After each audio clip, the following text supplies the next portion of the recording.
நமச்சிவாயம். ஜெய் வராகி. ஆதித்யாய சோமாய மங்களாய புதாய ச குரு சுக்ர சனிபியஸ்ச ராகவே கேதவே நமோ நமஹ. ஆதித்யாதி நவகிரகங்களையும் என்னுடைய குருநாதரையும் இந்த பஞ்சபூதங்களையும் பிரபஞ்சத்தையும் அடியேன் நமஸ்கரிக்கிறேன். உலகம் முழுவதும் வாழக்கூடிய எனதருமை அன்பு பக்தர்களே, புரட்டாசி மாத ராசி பலன்கள். இந்த புரட்டாசி மாதம் சூரிய பகவான் கன்னி ராசியிலே சஞ்சாரம் செய்யக்கூடிய ஒரு அற்புதமான காலம்.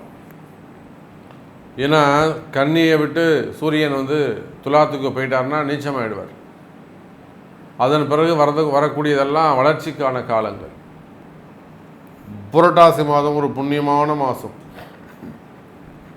அதிலும் குறிப்பாக ஏற்கனவே கன்னி ராசியில் கேது பகவான் இருக்கின்றார். அவரோடு சேர்ந்து சூரியன் புதன் இந்த இரண்டு கோள்களும் கன்னி ராசியிலே சஞ்சாரம் செய்கின்றன.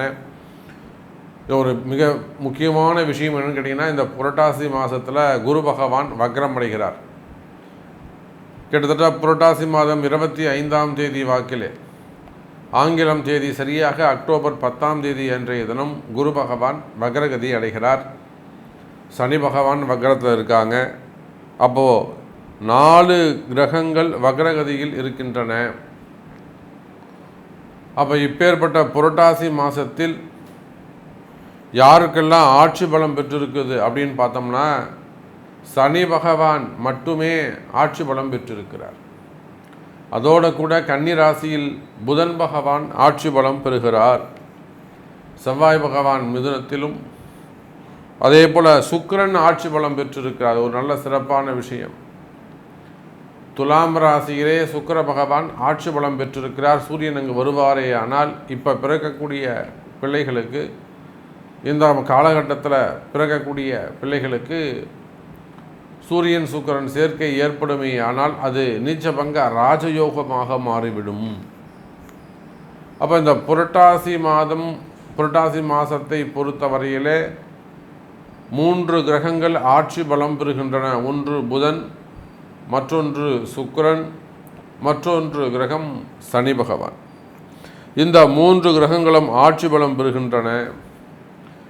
எப்பொழுதும் போல மகாலட்சுமியின் வீடாக விளங்கக்கூடிய ரிஷபத்தில் குரு பகவான் வக்ர நிலையிலே அமைந்திருக்கிறார். குரு சூரியன் திரிகோண தொடர்பும், அதே சமயத்தில் சனிக்கும் குருக்கும் கேந்திர தொடர்பும் ஏற்படுகிறது. இந்த மாதத்தில் நம்ம பலன் சொல்லக்கூடிய வகை 2 தான். 2 கிரகம்தான். எதை அடிப்படையாக வச்சு இந்த தமிழ் மாத கிரகத்தை நம்ம ராசி பலனை சொல்ல போகிறோம் அப்படின்னா, சனி பகவானுக்கு கேந்திரத்தில் குரு பகவான், குருவுக்கு திரிகோணத்தில் சூரியன். அப்போ இந்த கிரக அமைப்புகள் தான் சனி குரு தொடர்பு, சூரியன் குரு தொடர்பு ஒரு மிகப்பெரிய தாக்கத்தை ஏற்படுத்தும். சனியும் குருவும் சேர்ந்தால் மிகப்பெரிய அது ஒரு ராஜயோகம், ஒரு மிகப்பெரிய பணக்கார யோகம், அது ஒரு மிகப்பெரிய ஒரு கோடீஸ்வர யோகம். நிறைய தொழிலதிபர்கள் அல்லது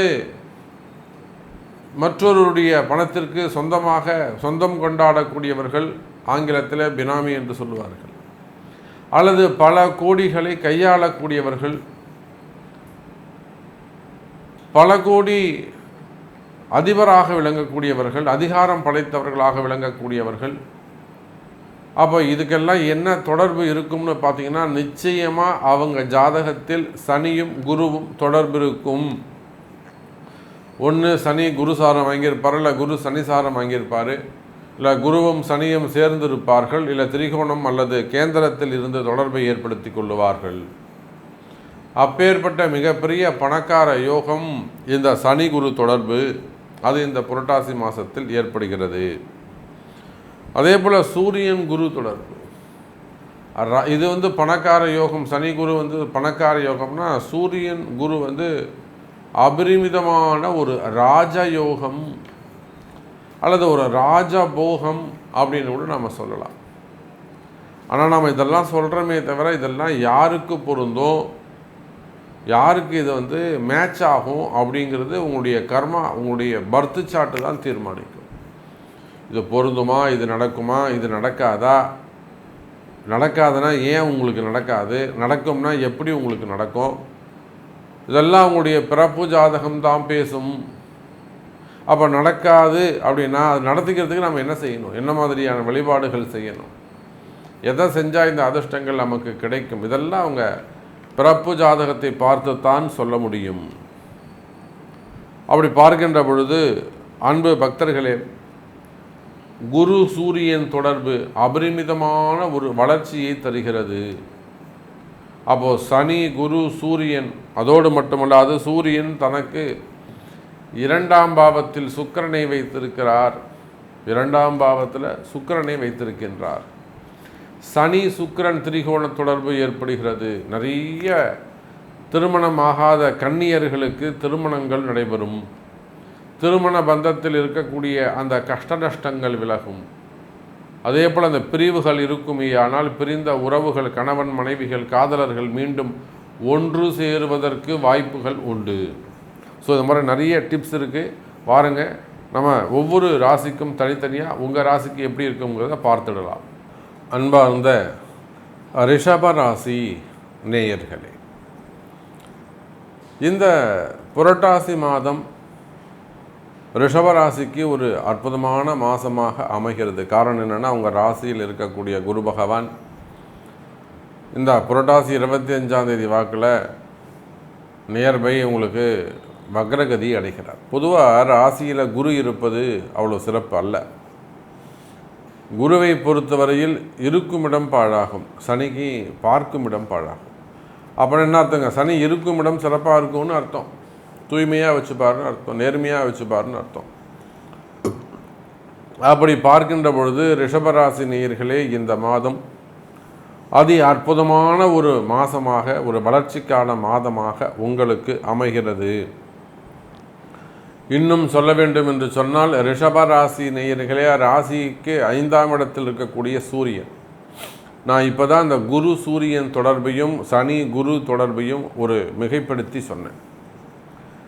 அப்போ நான் ஆரம்பத்தில் சொன்ன அந்த பொது பலன்கள் அனைத்தும் யாருக்கு பொருந்ததோ இல்லையோ, நிச்சயமாக நம்மளுடைய ரிஷபராசிக்கு அது பொருந்தும். ஏன்னா அந்த கிரக அமைப்புகள் உருவாகின்ற இடமே அந்த 3 இடங்கள் தான், ரிஷபம், கும்பம், கன்னி. அப்போ ரிஷபராசி நேயர்களே, அபரிமிதமான ஒரு தனயோகம், ஒரு பணயோகம் உங்களுக்கு உண்டு. ஏதோ ஒரு அபரிமிதமான ஒரு வளர்ச்சி, தன வளர்ச்சி உங்களை தேடி வருகிறது. ரொம்ப நாளாக எதிர்பார்த்து காத்திருக்கக்கூடிய பணங்காசுகள் வந்து சேரலாம்.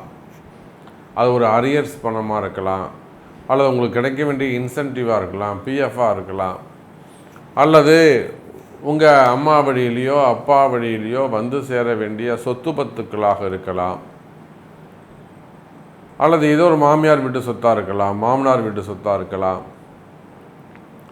அல்லது நீங்கள் கொடுத்த உதவி செஞ்சுருப்பீங்க மச்சானுக்கோ, அல்லது தாய் தந்தையருக்கோ, இல்லை மற்றவர்களுக்கோ, உடன் பிறந்தவர்களுக்கோ ஏதேனும் உதவிகள் செஞ்சுருக்கலாம். ஒரு 10 லட்ச ரூபா கொடுத்தா சாமி, நான் ஒரு 50 லட்ச ரூபா கொடுத்துருக்கேன், நான் ஒரு 20 லட்ச ரூபா கொடுத்துருக்கேன். அந்த மாதிரியான பணங்காசுகள் திரும்பலாம். அல்லது நீங்கள் தானே இன்வெஸ்ட்மெண்ட்ஸ் செஞ்சுருக்கலாம், ஷேர் மார்க்கெட்டு, ஸ்டாக் மார்க்கெட்டு, அதில் ஏதாவது போய்ட்டு முதலீடுகள் போட்டிருக்கலாம்.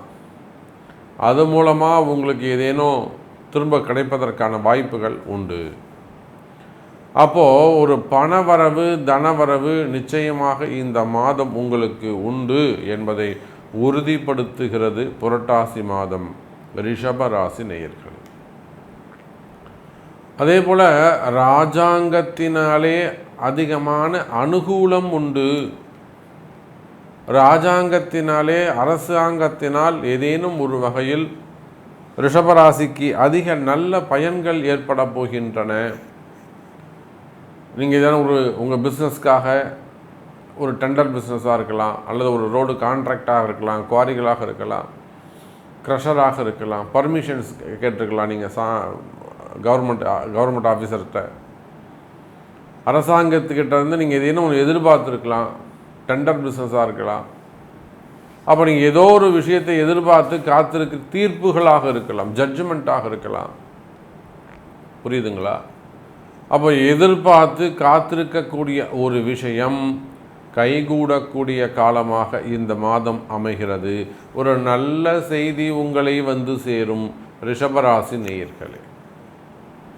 தொழில் அமைப்புகள் சிறப்பானதாக இருக்கும். தொழிலில் நல்ல முன்னேற்றங்கள் இருக்கும்.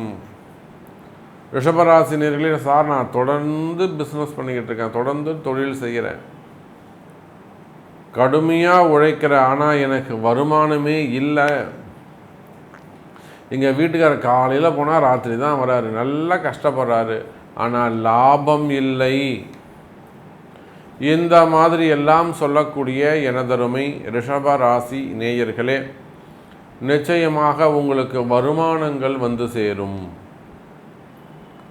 நல்ல லாபம் கிடைக்கக்கூடிய மாதமாக அமைகிறது. உங்களுக்கு பிஸ்னஸ் சரியில்லையா, அல்லது ஒரு கம்பெனியோ நிறுவனமோ வச்சு நடத்துகிறீங்களா, அந்த இடம் சரியாக அமையலையா, இல்லை சேல்ஸ் ஆகலையா, இல்லை சேல்ஸ் ஆகிடுச்சு, ப்ரொடக்ஷன் ஆகிடுச்சு, உங்களுக்கு வர வேண்டிய பணங்காசுகள் வந்து சேரவில்லையா, கடன் சுமைகள் பிரச்சனையா? பொதுவாகவே ரிஷபராசி நேயர்களுக்கு கடன் சுமைகள் அதிகம். இந்த கடன் பிரச்சனை தீர்வதற்கு நம்ம எத்தனையோ பேருக்கு வழி காமிச்சிருக்கோம். எத்தனையோ கம்பெனிகளுக்கு, நிறுவனங்களுக்கு அந்த கடன் சுமையிலேருந்து நம்ம அவங்கள மீட்டெடுத்து வந்திருக்கோம். வெளியூர் வெளி மாநிலங்களுக்கெல்லாம் சென்று அந்த இடத்துல நம்ம யாகங்கள் ஹோமங்கள்லாம் செஞ்சு கொடுத்துருக்குறோம்.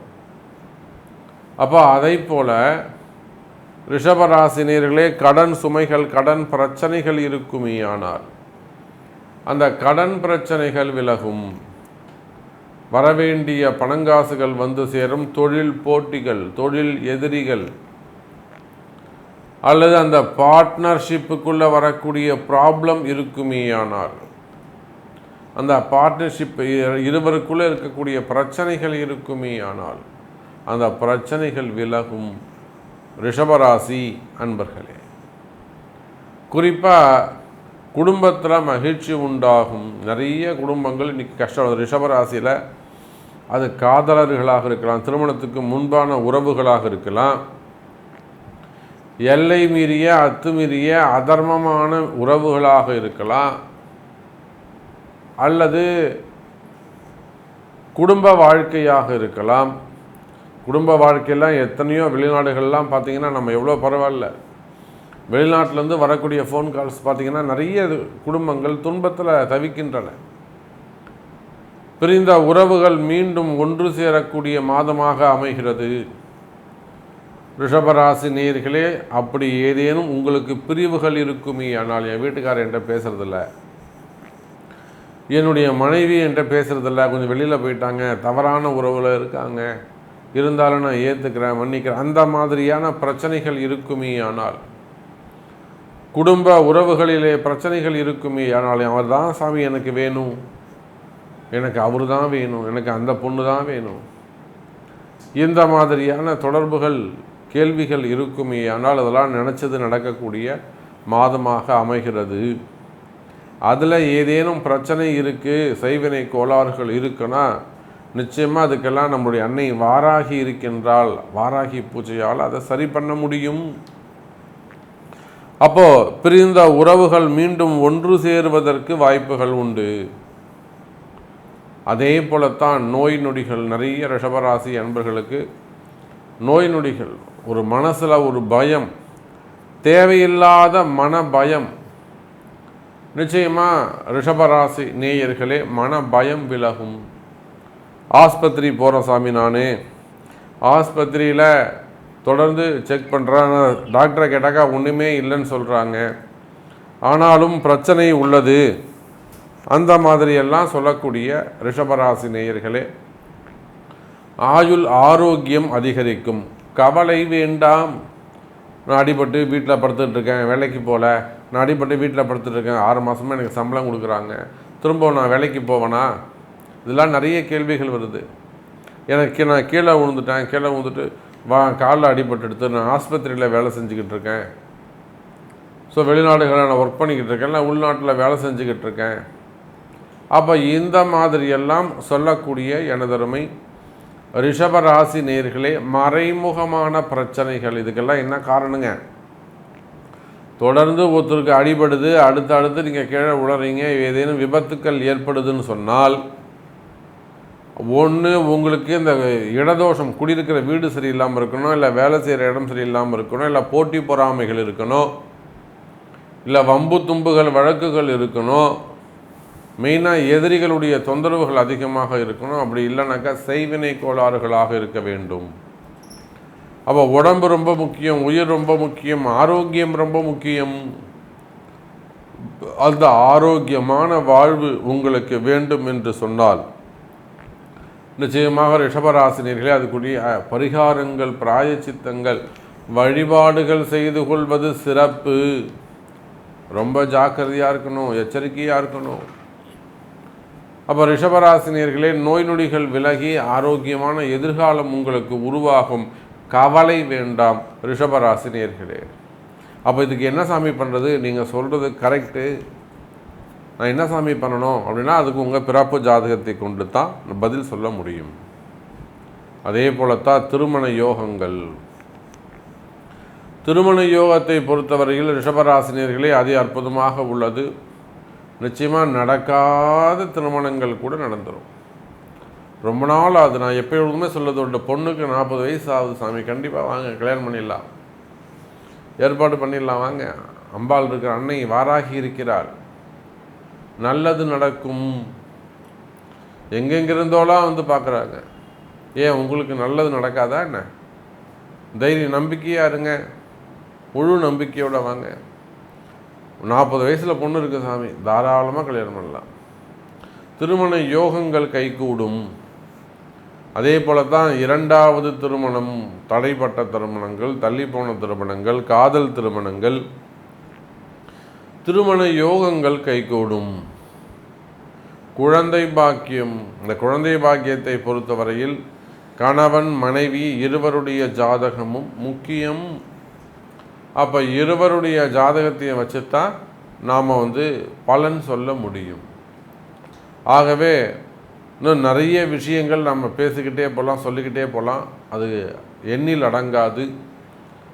நேரம் காலம் கருதி ரிஷபராசி நேயர்களே, உங்களுடைய கேள்விகள் என்ன, உங்களுக்கு என்ன வேண்டும் அப்படிங்கிறத உங்களுடைய பிறப்பு ஜாதகத்தை கொண்டு தொடர்பு கொள்ளுங்கள். நல்ல தீர்வுகள் கிடைக்கும் என்பதை தெரிவித்துக்கொண்டு மீண்டும் வேறு அற்புதமான பதிவில் சந்திக்கிறேன். நன்றி, நமச்சிவாயம். ஜெய் வாராகி, ஜெய் ஜெய் வாராகி.